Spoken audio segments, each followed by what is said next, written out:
या power plug आया है रिपेयरिंग के लिए। इसकी वायरिंग करना है तो स्विच डालना है, स्विच डाल लिया हमने इसका। अब हम अभी वायरिंग करके दिखाएंगे।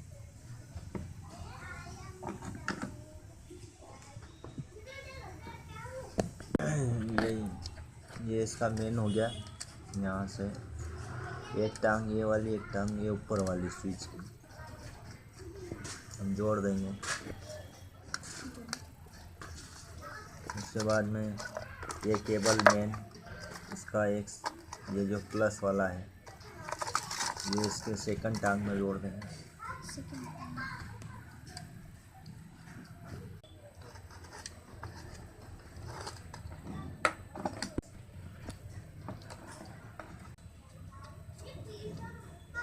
ये प्लस मेन हो गया।